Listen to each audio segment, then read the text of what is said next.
khi tu te in se vai in se be ule wena hun limom tak kan ma ho tura ngai la hai kan ma pu alal ma soma photography tia kan shed lar kha kan hu thei do na wena hianin ama hian thu tam tak uma pathian enge ama talente zoram mi puite shia turin alo pho chu to atang te khanin enge mani ama te semani te po kha kan ngai tha thei tura ngai la thome ama sai pathian tu thiang lim lo ngai thaila Jeremy bung som paruk chang saria chuan lalparin chan tu lalpa chunga be se na ngat mi ro chu ani hloe tui kianga thingphun lui kama zung kayang chu ani kholum lo thleng po hlaw lo a na po hring reng kho khen kum po eng to lo ve ra chu thul ngai lo hi ani tia a hian karon chia du na lai chu lalparin chan tu de chu tui kianga thingphun kan nia pathian bula kan phun chun enga mo chang chau chang po ma sela pathian in minti chak thar le china pathian chakna kan ring ani ring tu de kan ni ti kha ka soi du ni sela chuan vena hianin nge eng mi nge ani ti te kha kanan soi do na ni pusoma ko ngai pusoma hi nang ma ni chung ko lamte nge in chung background te mi lo shil them ama sai lok I kan soi ve lok anga I helai one vision kal tlanga pathian thu cha te pon yanga keima experience pon yanga chu tiang soi na hun rem chang min han chok chu sakhi ka loma ama sa in I bizo lai me ka chuan kan chung kwa hi tun ma chuan sing chi pa kan om thina kanu le pa la om lai chuan ti mai la sing chi pa kian ka pa hi primary school zir tir tu ania senior teacher kan ti ania tin achan chin pakhat ka hrial le dana chuan ka pa chu lem ziak thiam ania sing chi pa khian hun pui ni khuwa le engemaw chuan leman zia tira an tar chuak thina en lui lui thina ni an ti chuan unau pahnih kan nia pian hun chu ti chuan ka u hi mai chia ania lal ngai omi ania ming te po han soi lang vela no pangte kan ni lai chuan ka pa chuan min thi sana ti mai ang kanu hawin ka han oma kanu hawa kan om nu rei vak lawa aizola kan chuk thavele kum komi vel kan ni lain ni in lo ten ka han khosa ve ren ro na chutia kan om lai chuan kanu kha a thi vele ni ti chuan mi in lo om lai chu kan la no pang ang ren khopa ka u hi kum som pakua bor vel mo ni anga ke kum som panga vel kan pahnih chuan kan han om ta ngai tu na kha a thui ve tan ta ri ka chuan thil kha khovel hi kan su tan ani chu kan om dan chu ni mai enge har sam na tam tak chu la jing kan tal tlang chho do chau ani kha kan chung ko om dan chu ni ching chi patang in a zo la kan chu ka ti ani zo la chon thil lifestyle zong zong pore in thak dang lam to nga thak dang lam vek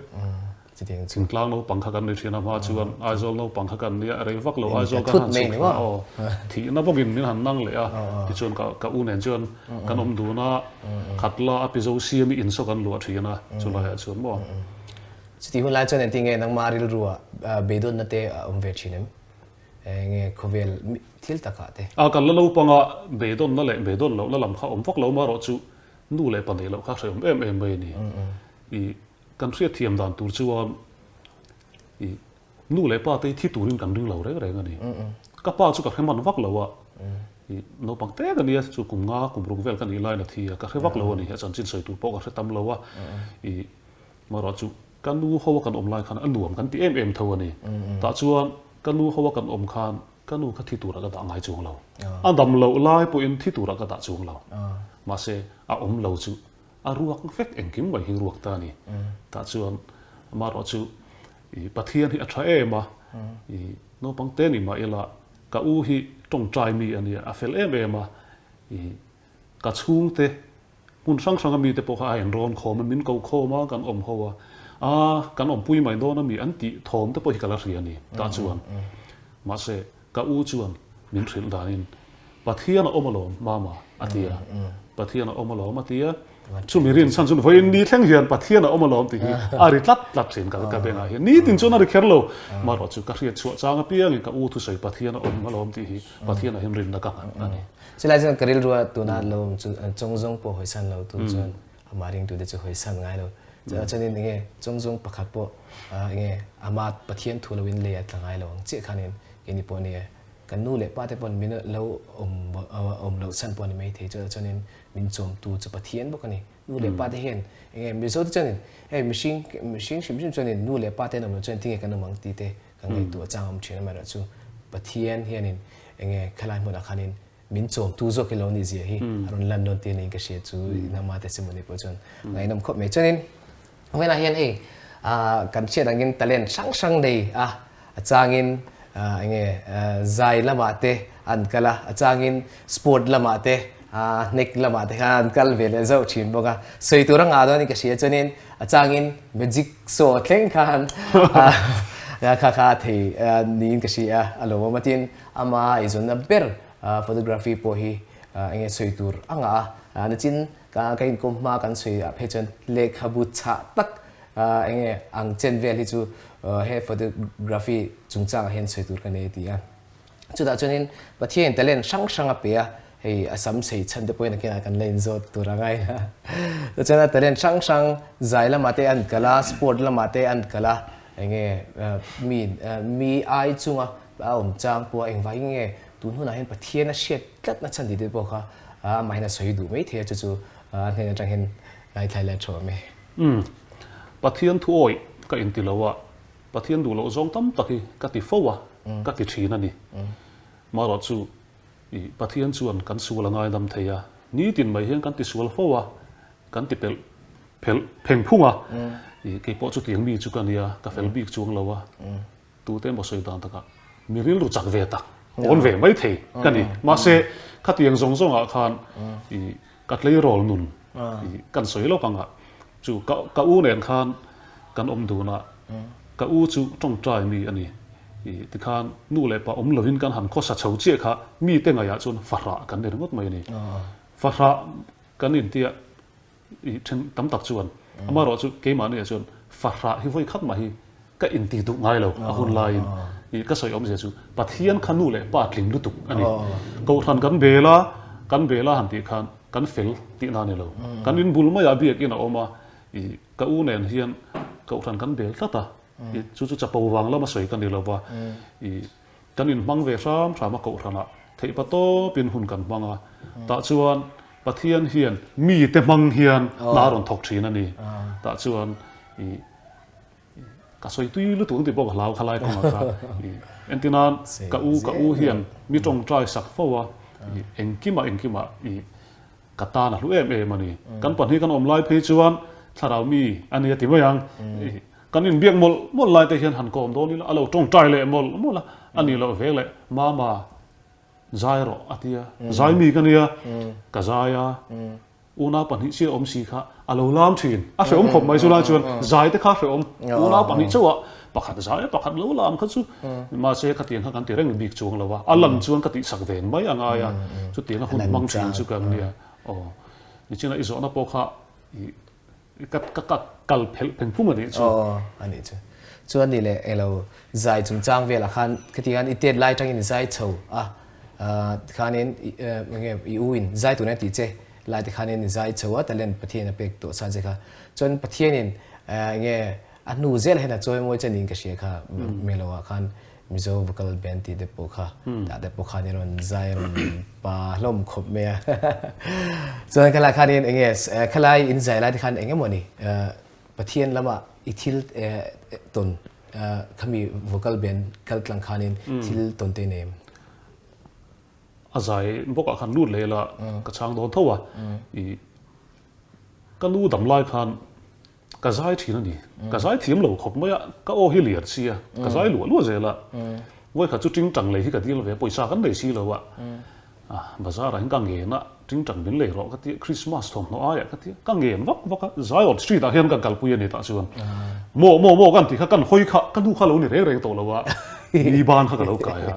kala khere na chu ma se ka lu kha min khong aya ting tang bin le saka gitar min le saka ka pera cái giải thìn này thì chuan cái giải thiêm lâu lên liền cái giải ring thìn vi vào liền mission về thằng cái thìn thế bộ khát là sau đó gan ôm mission về thằng cái thìn thế hiện cái giải lâu thế thìn ring view này từ rồi vắt bộ đi là har sa về này thiêm lâu na giải ring tì về cả mà sẽ chu cái giải nuông cái tia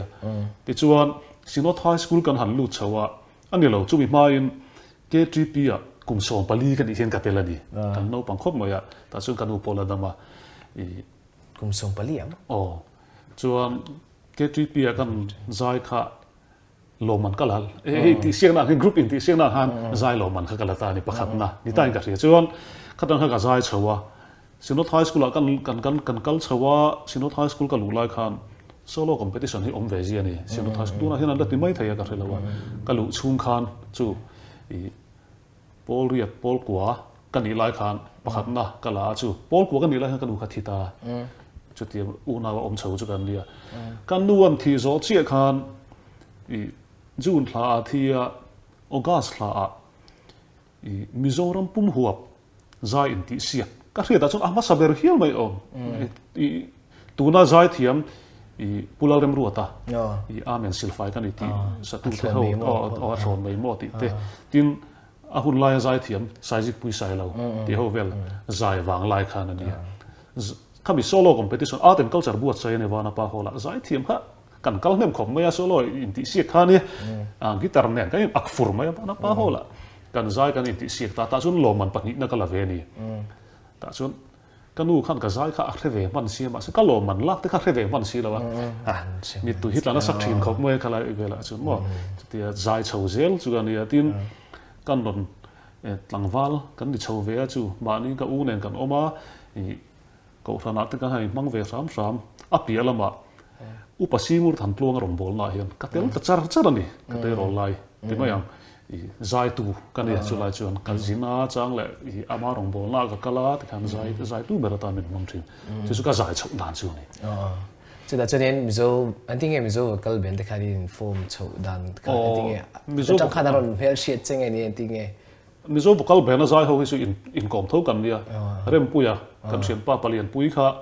zai thiam ania zai thiam nu tuk mai ania voi khat kha kalunga leng dewa kan zai to lo wang nuwa ani na ga vakala male voice ang te idinang umian katia ka vasom so pachuan isaka kan khila aphur em isaka khan mizo vocal ben karon phu nga la ere zai po kan zai ma khan timayang chuan kan han zai ho chho vel ta te khan pathian zara kan la sakte mi te khan han du ve amaro chu zai reng thei kan ni lawa e zon na te lo in ang lawa in khosak dan te lo in ang lawa la jiranga ya solo ni chun mani na kan zai mai theya mel voice ni chun veng po na zai chu han chu ve reng te kha ngai si kan zai ta em lawa ma se kan la ke dar lo tu na mo so ni le sport la ba khan lu chho don te la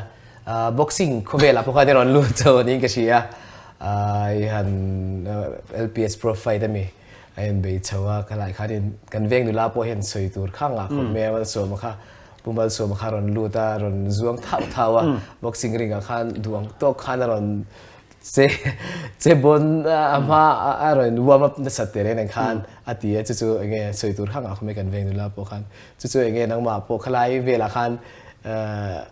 thil ton ho kha min sil them pathian zara taksa risel no tha khati hun lai ha ka nei ya ka fite me ma taksa lama chu mai ni lova katlei ro chu anu na hian chu ka soi ang khan sual han ti em po ka nei than lo ma se ka kho sak na tam ber hi boxing chung kwa ni tlat mai ni ka pu chu sibudar than mo ya ni ya ani na hen ka tal tama ani hi min en kol tu pakhat ani kan no pan lai pon chu unaw kan om lai po thu tha en kim min thil tu ni tu na hen min la dam puin he ya kan lom khop mai ya ani phe chu India ma da po boxer tha champion ma sa ni mizo jinga boxer ma sa ber po la ni yang sibudar than mo ya ani ya ani ho hianin boxing eng mo hi kan tia in le kot vela hi kan tia chuti hun lai chon kalian zui thina ni karwal puya hian kalian de hlek big thina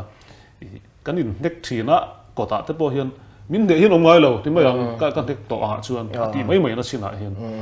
ma ro chu kha kan ngai sak zui lem lo wa khatia experience lo nei ve ta ga ba ka azir tir hian min zir tir ve thina ni a fa te I te point min zir tira tin kan thian om hnai lo ka hian I ngai om angen te boxer om ani kan in bul lok mai tho ni an ni ti kan hua an bula an chen na bul hnai kan om ve tho wa ma se khang khang kami bloodline nom to sa boxi khan tu te chung khan lo wan bok nen khan I kan om na bul vel thler toy ko ta hian boxing glove kan ne nek ve la sa thin le chu lai chuan ma se in nek te khan in sual zui po om chuang lo wa I thade win kan in fiam thin kami khan kanuna enge mola be ngata niang chu ka tia LPS profile anti pasak ber tum khan palian han ka te chak tat mai ni mizo vocal band kan zai lai ani ti chuan kan tel ve kha I karo pui lo khop mai a ro pui tur mo ko en tia ani na ta ka chuan I thiam ve tok nin ka entry a ma se ka line lo tur pathianin I hei chu a phal lo ni ti ka ngai dan ani tu na hian ngai nom de bo mani boxing a khan a chang chu kami gan han khel khan quarter final a khan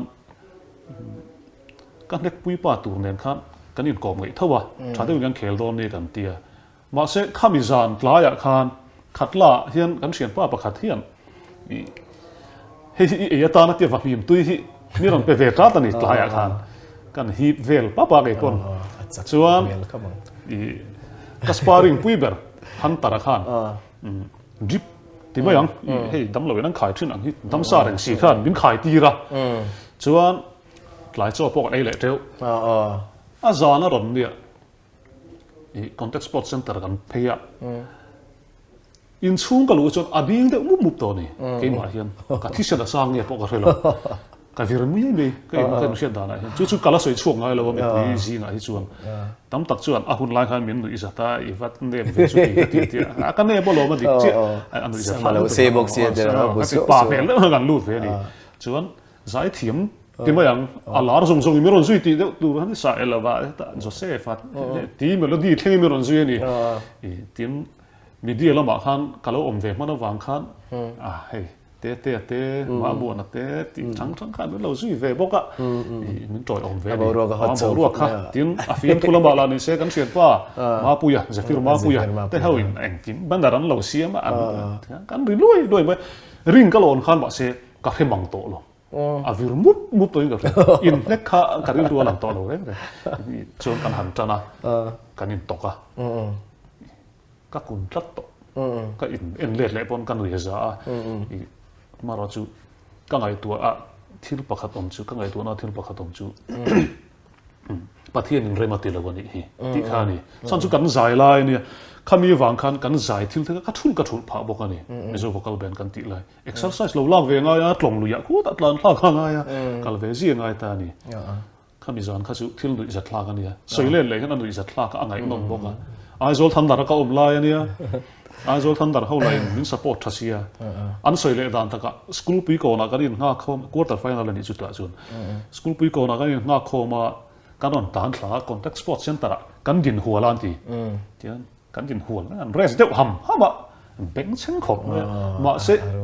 hati itlan si deuh zak to nu kha chun tu ba kan in thil lo anung lovin kan tlan thla sep en chu tiang len kan lo tong le to chu ka soi bera chu boxing kha ka ti ve khar kha tu lo ka chak lu tuk nuam ka ti lu tuk ka hlau mi chuang lo ma se chu thil enge mo kha pathian in man ruaron manga diang ka soi thiam lo jip te kan kha ya wa mim tui te kan ti to thok chak viu ne chu mo ite kan tum lo dewin ka ko sak pha ta ni ka mi zan ka ni ta ka chuan enge video te khela call time nge YouTube YouTube lampang chu teng man ta lo wa anei zong po kha an nei vak lo wang kha mi tum kha mo I mobile phone ti vela la khan la or vak lo wa tin media lama thokkan I wang LPS lama ka thian te ka naw te ho an lo thok bok nen khan dili vek lo ka tia ka dili tir vek ma se ke ma chon kala kol tha I thian tha zual chu kala pu tir zau anu za thlak e ma wale tuna chuan photography lama lu don tel eng vai nge lai henin photography a hei thil tam tak talent idong kara khanin he talent hi ei zona hi I than na chan min chil them ama sabera chuan I pathian ka dil mi pek ve ania chu nu pui ka na ya e zon na mu mal om chuang lo ba kan na te a sang lo ba thì mà yang chung của in chom na tur ngai ve ni ta chon eng ma thiam ka nei lo thla hi ka langai lo atira siat po ka re lo camera po ka nei hek lo ka nei zo hek lo ma ro chu tor bom chan chin bu som ka in lo ve thina ni ka in lo tin ti la ka thokan ni ti mai la chu ti hun la chung ka ri lui ha thin khop ma ya no pui ta kan nei ve to box sin den khan pathian ne na ka tong tra ya lalpa talent mi pero ka ejon na tur hi ka ti ama chuan ti mai la office na de pokalo thok ve to ta chuan thil tam tak hi lo tong ve na sa angrenga office ate ka thoka chang le for grade na ka thoka chang le driver na LDC na ka thoka an di tin khati hun lai khan police la ma te po hin ti ve la te po min ti ve na sa ni ti mai yang enge mo hanin interview hun lai ti thei hun lai kha om ve ma ro chu सरकार नालम का चाक वक लवा चुमी वांग है तिना थंग छौ hi le talian deal kan ya pathian hena ka tong traya chanchin bu online photography ron piang hlo mai ni ta chuan ka zir lawa ka thiam hek lawa ma se voin ni hian ka soi tu ro pui ka ti mer chu tun thleng kan in kom lai thleng hian pathian in photography a hian mal mi soma mi pui reng ani chu ta tak chuan ka tong tai ve reng a fel lo in mo thla ka lak lai po in kabula hian isu krista ding turin ka som thin nalpa mi din pui ro ka tia hopur chang te ka nei thin athena chuan mal soma photography an som chuan I thade walak te an lo du ve ni ti te kan thre ve a ti ma yang I min som chan an nei ti kha ka thri ka pon an poi chok form pon at po kan lo chuak ve a I ta chuan ka tong trai mol mola a chang chuan boruak tha min pero te ka tia I sei tura tom khop mai photography san chu ni chi na I sei do ang kan le khabu zia tham hi kan ai ni te mai ang ni tin mai hian ka hun tona talent kan nei housing a point pathian in nge ke mani e zona tok to ri chumi lo pe ni ti ching ka shia nang ma sui tang pokhan ti ni chuanin ni le hei na china a tira kan zong khanin chung khat pa inia nge chung hianin indian hun asanga ifa de ponin nge pathian an hialin aron en don chia pathian representative inia chanchu pathian hi pa ngin kan jazel awangin so chuanin nge chung ko en koldan ifa te chunga eng ril ru nge puchin ti te kha shila cha kaming ka shia eng ti nge pathian minga ikai shroina te kha family te kha ngai thla cha kam dia no poina ka soi chak ber pola ni chu ka fel file wa ka thalo wa ti ka in pom thapa ma ro chu play role nun sual ka dei lo na lai le I ka play role tir atanga no pangte kan ni atanga pathian ka bel ve na hian mi chan chuak le thina ni thil tam tak ka tong I thil thalo po ka tong teu kanuna hian in chir na tur tam tak ka nei ve tho ma se chu I zirtir tu omlo I ka te rol chu phat atangin ma leng suk emo boya leng su min ti tu hin omlo reng tlangwal kan han ni chho ve a I kho khir tu omlo chu nun hi zale na ni ma se ta tak chuan ke ma ni thei to ka ko thran kan bel ve ram na te ko thana ka lo in man ve ram na te khan min la chan hi mani tu na hian ta chuan kan soi tak dai du chu mi zo na lai ta ka kha kanu pan lain pa ka ot em thil reng a ka in thung duk thin pa ka nei lo wangin ka do I that thian ho in kom na po I pon to na te mo no pan la chan ka pa in min chan don ti kan shit lai khanita tero pa te kan ma chon lai khanita ya te hian min vel thin chu ti hun lai chu san chu ka huai tat lo pan nei thata nang chon pai nei lo tle tin tu te mo lo ti la an pa te an thirang ti ka lau thin ani khang kha pa hi ka ot thei em a kan soi le do chu pa kan nei lo te chu nu le pa kan nei lo te chu fang mir te ka thlir thin ani fang mir kan thira an nun na hi ka nu le pa ta ni jok se fang mir nun te kha ka ot thin ta chuan chung ko hi ka ot ngoi ta ni I pa hi nei ka chak lu tuk ta ni ta chuan chung ko kan nei ve ta chi a ka chung ko tan hian ti sual tam tak nei to thin mai la tun huna hian karil ru hian pathian ni chakna min pe a ka chung ko tan hian thei pa to pa chu ve ni a chan chu ka fa patan hian ka o em pa ang kha pe ka du ni ka soi thiam dan cha ka fa pa hian tuna hian mi zir tan mek kanun hi zir mek ni tin kan in kom I school kal na po hian kong la ka eng lo ka school tin ka ruai thina an school kal ka tong trai sak mol thina ni ti mai ya tin dia kina ruai sam ka tuma mi te pon an ruai sam mai thei tin ti na po pa ka lo nei to lo ka lo nei to lo na ka chor tang ka zo ka ni chu ngai ke chu tia nun ha tia a che zong a man tu ka ni lem lo wa ti mai zong zo ki tha zong zo sel khan ke man ka nei to lo na kha i zil man ga mang thin ta ni pa in na ya ton ka thu hi ngai sa u lu ro u na ki na in lo mang ti an chi te mai ka ti pui na sa ta ni ka vei khop mai helai mo ka fa pa hi ka in fiam puya fiam thu ka tho puya chu mai ni lo ka ton ve vek to sex chung chang khen hian ka soi pui vek mai ni angai tu lai patam tak chuan an soi pui lo mai thei ka thelo wa soi pui pon om te wanga pa le fa hi kan in kom ngei phot angai ka fa pa kher pon lo ka fa nu te ka kom pui anga e ka kom ngei an ngai thil an tui zong ka ti pui angai an ta na hun rei lo te I ka man rimot po hin nuam an ti ni ka thei pa top ka chu ve a ka thei ba ka chu thu than ani ma se thil reng hi pathian hian kan thei to ba ki phun reng lo wa tu na po ka thei to kin I chung ko hi en kol ka tum ani ka chung ko hi tan hian I padu om di angai ve to thil tam tak ka ti sual to he the mem tun hun ero chu ka mang tha ang ti zela kha ni tin kan nun man dan di se tin a thlir tu te pon I tam tak chuan pa le fa kan lo in kom lo thei fa te nen kan lo in kom lo thei tin in kom lo pa fa te kha om ve thei ni en tin an I ke hi lai khon huwa fa nei ni la kum somruk mi vel ni la ka fa kha no pang te ni se in kom chu har ve de mai thei a kar kha tam to lo chu lai chu I tu na ro chung ka van nei ya ka fa pa nei kom thei ya ama pon thil eng kim hi mi zot ngam to ni ka lo me ma ni ya problem ana ya tu mo ka zot mai do man le ti pu ki man he ka in kom ve thina pu ki man na in kom ve reng kan ni kan chuak dun fo wa rung bol na te ta po chuan paki ma ka zot mai do man le atia ma se anu wa chuan enge I zo du chu ka ti tlang de mi sil ta tun lai khamin min zot ta ni tun lai thil ton ka lom khop ma den ka har hop ta ni ke ma po chan chu khatianga a problem zong sex chung chang ani mo I eng kim khamin zot ngai zong chung chang ani mo min zot ve ngam sim kha pa le fa kha kanin nai pa ka soi thiam lo ifa pa chu van nei don ta game van nei nge lo chu ke ma zo ka hian in for ngam na pa kha anei sim khalai kha nge ama tan pon tin chuakila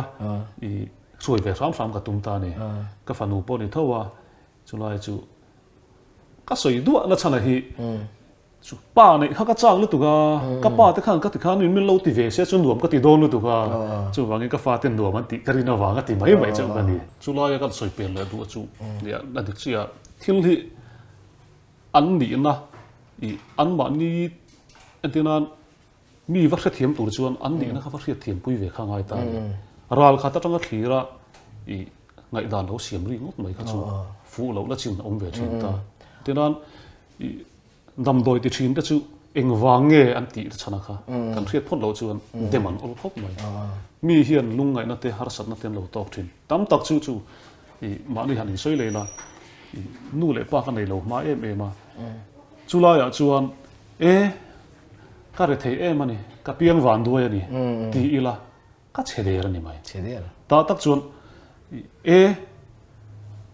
heti hi ka ni ka chana ngai ni hi ka ti chuan pathian in mal som nei min vu zo chu wangin ka ti hun la ya khan thil tam tak ka ngai tua ka ril ru ha thin eng tim nge ka ma hun hi awang ma hun ka thira ka ril ru ha tu la point ka ma hun ka thira ka ril ru la ha thin ma se ni tin mai zo khian ka ril ru ha nai isu ne na thlen la vo in chu vo in tan hian pathian in mal min som mai thin zo ki lo ni ka ngai tua vak du to lo thil te poi pathian in min throi to na zong hi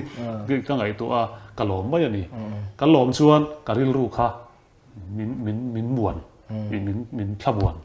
min ven sak ti na ni chu om je bera chuan I pathian a lom na ka nei na sak mà vàng hiền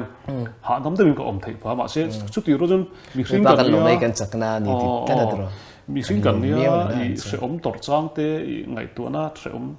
bình múc trang tới bộ cái này về thâu lom mà rồi chút bát hi na ẩm tí lại tắc dễ là kha cả thu bụi chỉ na chứ chút cái vàng này bụi này mấy cái mà chứ tiên lâu ngay là tu tập tấm tắc anh về mấy thầy cả thế là wa căn soi tu bạc chu các phát ra vàng tê mà mấy thái cái này vàng em mà nu lại ba phèn lâu tắc cái này vàng hiền các chế vết bị lâu chu căn soi cả mi te ai cái trần chuan mà sớm nó tấm tắc cần đông thầy này bắt thiên hiền cần là mà hiền trần nát à huống thế thì mình cái soi ông gì à bên này lâu te pan mi ở đó Bible là mấy thái này pon phát hiện về lắc chuan anh trăng nạp lại à cả cái chuyện pan này bọn soi phô à hay là chu mà rồi chu à chế do anh cần mà này rồi chu cái chế róc mấy đó này thì lại cả cần soi tel đủ à tin cái này pha cái lẩu tu ra cái rin rong thì bắt hiện hiện hun mangin miram này tiệt về ta này cũng xong thì bắt mi cái này in bắt hiện không ai nazara chen là in lệ lẩu tu cái in din về à manipualin chu har sa ka ti khom mai hun lai chu ha po ka ha min khongai tu pon oma ka in min sak pui tu pon om tun thlengin ala dinga kala oma I achang chuan ka in ka thlir chuan ka ril ru ha lu tu in tha tak min an neya eng tin nge ta hian ka om reng ron em chu ti ka ngai tu thil tam tak ka ngai tu chuan ril ru boina vek ma se pathian a lom na zok ka thlir chuan in nei lo ka thlir khan ka him mai thina ni in nei lo zok in ka sa a chete ka nei ve a in noi lo tur hin dil sa lu tu chulai zok ka thlir chuan jing kan thowa bathroom kan kala kan zoom tar thei te hi lom na tur kha lo ni mai a thil tam tak kha ta chuan ka lom lo chuan eng mai lom lo eng a kon hausai la ka lom chuan si lo chuan eng ki ma hen vui hin om sim ta chuan kan soi le du pakhat chu mani experience bok han thil te kan ngai khi ka ring lo soi thiam lo chu chính chẳng ringot lei te hi har sa ka ti ni no pan lai chuan chu inu lei kan mi ina ka per ka zira mi ina ka kala manin kan nei ve ngai si lo wa ta chuan kan zai chawa keyboard ka ot le em a keyboard thi kan ot rei khowa kum som ni don ka otan yang chu ni kuma ka lei ve chi ni keyboard po tin photography ni kama mo em chu bungra phurna tur motor kan ei ngai ve ni eng tin ge katan chon wana ra angani maro chu hunaron kala katna thei top ka chua thei pa top ka ti khan pathin in malmin so mani ta chuan katan kan kar ron om ve ngol me kar tha tak kha ka ba nei thei chung lo ma se kar kan lei ve chu I second hand car ka le ya ka thian pai min kalpuya zar kot vel kan tlan lai son ka mi tu hit la zo ya ni na ti nge ati ya trepa hei hi ka nei tu ra ka rin ani lo wa ka nei ve ang ti hi ka ring ngai reng lo chu vai ka lo me ma I ka tapa ni mai ka mi tu tla ni mai ni ka ti ya ani point a sai dan chuan ke ni chu kan lo pianga eng kim hi om sa ha ve lir thei om sa ha chu I khovela hian eng lai tak hinge hau sak na kan ti lai po hi ngai tu tai la I pathia dina kan nei lo tur min pek lai tak emo ka thil o de ho te po ni se ho te mi ngai ho te po ni se kan nei ya ka feeling ka ril ru hlim na kha ka hau sak na ni ka ti ve tlat mai ni jing kan thowa kan zum thei bathroom ma kan zum thei ya khalai po ka hau sak na I dam lo tam tak jinga ka lo dam te tin I lo dam lo po ni la pathian in min en kol to na lom thu sei thiam te khalo ngai ta ni ka sei thiam che lo chu lai chu ke hi khovela hian ti reng hian ko om thei bik lawa ka chak lo chang po om don ta chu ma se lalpa lom bok kha ka thiam chu ngai ta ni lalpa kan lom chuan helai kan ril ru le ngai tu na hi min ven sak tu ka bible an kan mu ve kan ni chuan ting tang te han sei le thini la a thon tu de kan sei to bok kan ot em ma keyboard te kan ot thin khopa kan zai kan dei zo si lawa mi na ka meta te khan tu na chuan kum som ni do na ni khan ni kum khan ka lei ve chu ni ka o em kha chu thil kha I on dri ve me mo min pe do lawa ni hi tin ve dong ila eng ma ti pe la wila thok pe la wila ti vel mai la min pe chuang lawang ma se kan pathian da tho dan chu ka tho ve phut angai ti ve kan ti ve ngai ta chon amal som tla kan tho ve ngai ni ti la ya kha tuna hian photography mangin ei ka zonga pathian in mal min so ma chulai chu ka ti thei tur om chun chu ka ti thei ve om chun chu ta ma ta ka tho kha ni mai ba om chung lo na tin I trong trai hẳn tiệt lui chi làm hi kan ne lem lo wa huna tian ka trong trai ril rungai tu na khani maya pathian na du chu ka trong trai tian lalpa voina thlan in lak pui ro o ka tia achen chu hupur deuh te ka nei thina ta chuan Isu Krista ka bula ling turin ka bula min chen chin turin ka thalak lai te kha min me pui turin ka ti thin ta chuan ka me thawak lo ne ka in riat te ka la thawak lo ne ka in riat te khan ma se feedback ka don le chu a van moi kan van lom tak an tia chu feedback nuam de ka dong ve le thin ani chu lai om zia chu pathianin a mu tu te bit zo ka ti war chuan kha aro pui na lai tak zok chu ne pathian to kan ti lai chu trong trai na nen thei pa top ka chua ka ti kha pathianin mala som thin ani ti kan sei de du ni photography bi ka in ki ba hin dia tero so din nai chu te mak na nen no chun chung ko bi ka po sei ku tam tak om mal som no tam tak kan dong ve mi te phak lo ma ila se arwal pol tur to kamin da ve ngot polom tu sei tur tam tak ka om ta ni tin kan nun thrim thrim ba hian lom thui sei tur ri van lo tam tak em ni chi na chung ko kan soya I fa te chung chang kan soya ka fa te ka ena lim taka anom hian ka feel veng veng chu an pa ka ni to ke chu mana pa ka ota ka mu ka nei lova ka ot em wang khan tu na chuan pa khan ka thiam to ka fa te ral khata tanga an school bang ron ho ninon nui seng te khan thil dang om lo kamur lo chau tak tak chu ka soi war lo wa man zana biakina keyboard ka metna ka zon vela ka fa pa pathian thu ngai thave deu a te an thungil ve at mai kan huwa limel pusang kan hu te khan ka van de je ka in ria ka lom em mai ni lom na turi tam chu pathian na lom hik tu la cha thu pui ve de wo ka bo thu pui ve de wo han tin trong trai hian thila ti theya ka soi tawang khan kan trong trai hi voi khata hin chhanin om khar lo wa dam lo po kan ni theya har sat na tok po kan ni theya tu na ka trong trai hi ka nga angai ti la hi sia ta poimo khom maya kan nu na lo om to ani wangin ama in he tiang camera tha te hi kan nei hi ka ring ngai lo wa re thei na wang bok ani ang chu maro chu ka nga ka a hun lai thang ngak pe lo vin ti la om bo san mai lo enge mo ti san mai la ni aron theng don chu lo chu wangin ka nga ka thei pa top ka chu a tun hun he ram theng zel ani chu tiang bok chon kan tong trai po hian a cha ngal kher lo chung ko de po be don na te lung ngai na te po kan nei thei voi khata in hawa a top thlen ran ra thi thil poi tak mai ani kan ti sual pal thei kan lo ti sual ani pon ngai dam di la nga ki la na hi na chuan pathian in kha hriat thiam na rom chan tir jok thin ani ni dang te hriat thiam na te kan nu na hian photography ka soi kual rual hian thil na ka tonga mal soma kan di ang deuh hian pathian hian engemaw tan hian mi da ave man leo te ka ti thina a chang chu tha ka lo in ti nol tu ka wang hian mi te he ta ka da thina ni ka ke ti pi khop mai thok hat lai khan engemaw hian mi channel lo deuh le ti chu khu ta ka da thin ma se khat yang kong kan zo ve zela khan mu fia ka nei ta an thir la an ma ni ngai da na tanga thil ka lo va thir pui lo thin wang ani chu tiang bokin rui lo ngai tam tak kan thian pai na soya man zana kan thian pa te ina hian leirol rol hi an lo ria khom dul maya nam doi ti thin an ni chu kan kal chila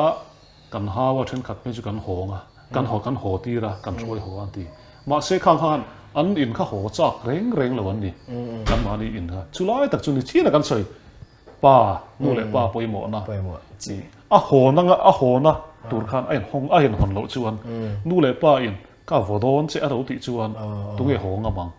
chu wangin fa te thu tha thil na ko nga hian chan kan la ngai khop maya chung kwa adika a him chuan he la ya pulpit langa thil nang va soi chiam lo hian kan ram hi siam that te ni chung ko hi abul tan na ni ti la ya ka photography kan soi rol ha kan soi du ani pathian zara thil ton tam tak ka lo nei ve to a mi ron tam tak ka lo nei ve to a tin experience soi tur tam tak ka lo om ve to boka na chuan klema na deuh khal pon han soi la ko ran mei chia ti te ko ran in khom tam tak poi a thalawe ka ti lo ma se kan fa te ta na hun kan pek klem si chuan i tam tak a hian poi na thak lo na to om ve thei mai thei chỉ là cho nên cái là bộ chân được chứ hey nếu bằng hit tôi sẽ lấy chín ta cho nên anh đủ dùng thì tôi sẽ lấy hiện nên anh nín dùng mấy anh mà chứ nếu bằng ina pa là cái abe sei bê chứ apa tan hun anh khel pui te hun man hi nè cho nên til kan fa thì kan present thì lúc bê chứ hun kan hun hi nè chứ tiếng chứ bát thiên thế là kan anh nghe kan til pek thì rồi pui bê boy kan hun hi nè cái gì cho lại thì sự bớt chứ các pha pa hian in khela chang em mà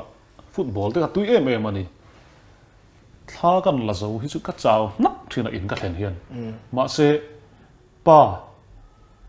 relo te mi khel pui ro ati kan in chung jim te a hian ball pet pui ngai thin ni ke ball pet thim box chu chung si lo ha ka pet pui kha ngai a chang le keeper ka lo liang ati ka pet pui a rei fe ka ti ve hi ngai thin ani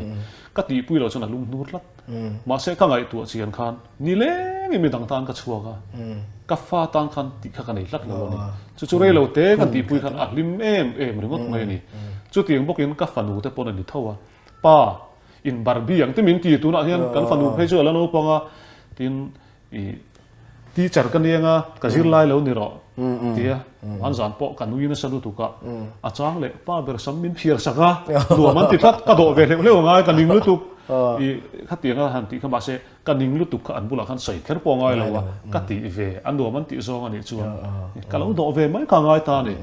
kha tiang le ne wa fa te kan en kol ve kha ngai ya chu kan sai le ka thabik lo wa ka fel bik lo wa ma se ka o em chung kwa kha ka nei ve ni tu na hian ti mo yang chumi wanga han sai kual do chu kan nia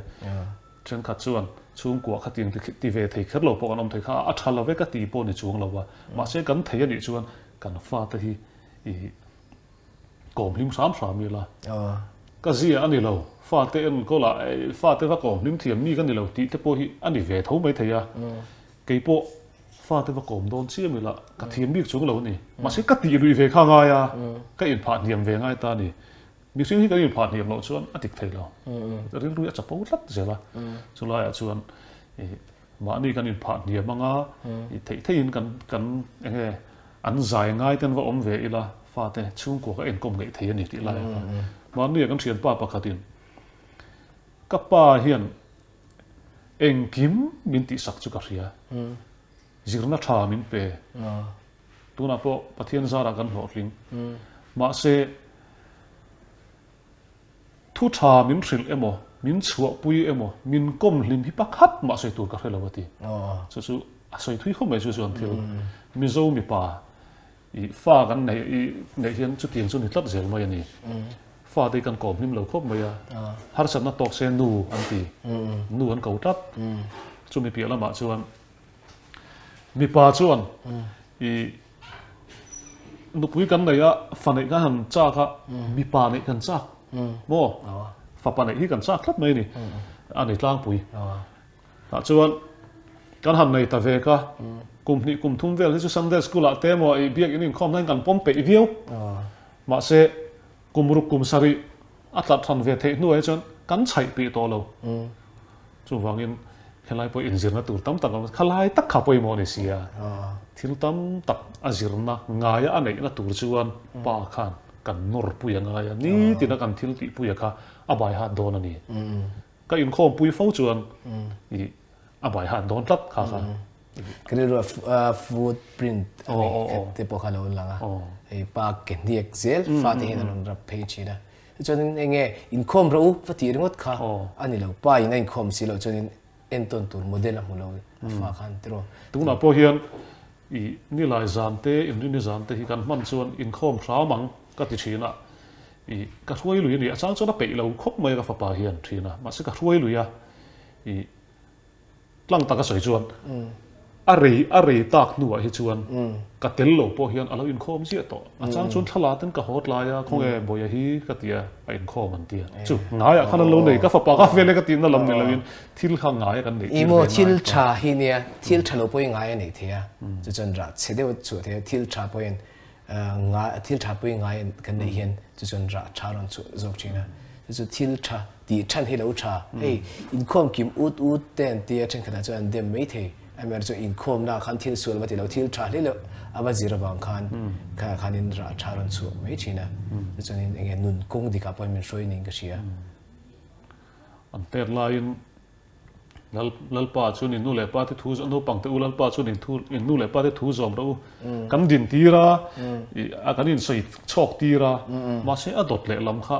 kan inveng mun talawani pa te na kan ti ve tu lai ron soi kha nang ni pa te u aron soi chawa khalai kha chu kan bai hat ve le lo view sia chu wangin pa te hian ti tur kan nei nu kha kan soi vak lo wa nu pon ti tur an nei an ti tur chu an theve kang zani chunin pa de win pa kan soi ti chu de nie kha ka ta chang khan pa poi mo na chu kan sia me pa hi kan in da bang chen family a hian me chelu chu mi pa ne palu chu christian ni tiang khanin mi pa hi chung ko hen kan din mun poi mo zia busom ne thang kan ngai thla ai